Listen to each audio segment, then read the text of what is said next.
Sarah, 28, a librarian with a quiet demeanor and a penchant for vintage novels, and Mark, 30, a carpenter with calloused hands and a heart of gold, were childhood sweethearts. They'd vowed to save themselves for marriage, a promise whispered under starry summer skies, a pact sealed with shy glances and clumsy teenage affections. Their wedding day was a fairy tale, the culmination of years of unwavering devotion.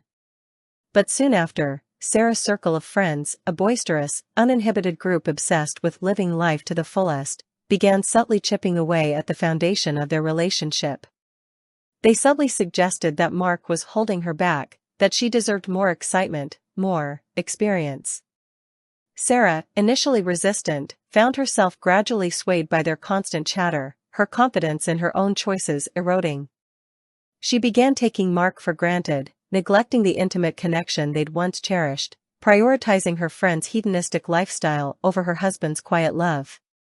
The spark between them flickered, then threatened to extinguish entirely. The turning point came during a particularly raucous girls' night out. Surrounded by her friends' boasts of casual encounters and fleeting romances, a wave of guilt washed over Sarah. She saw the hollowness in their self-proclaimed freedom, the emptiness beneath their bravado.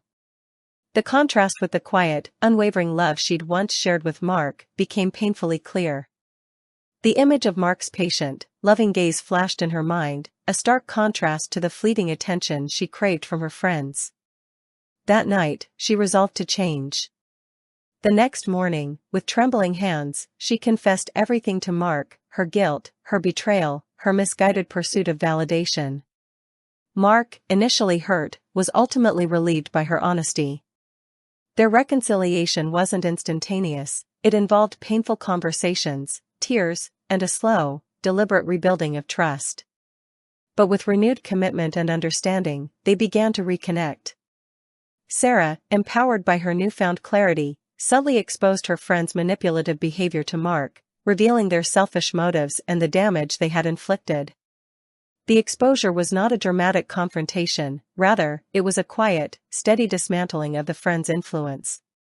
Sarah's gradual distancing from her former friends, and her friend's subsequent awkward attempts at reconciliation, spoke volumes. Sarah and Mark, having navigated this crisis, emerged stronger and more deeply in love. Their commitment to one another, once threatened, had been tested and emerged forged in the fires of honesty and forgiveness. They had learned a valuable lesson: true intimacy and lasting love are built not on fleeting pleasures and external validation, but on unwavering trust, open communication, and a deep-seated understanding of each other's hearts. The vintage novels Sarah loved so much now held a newfound resonance, stories of enduring love, stories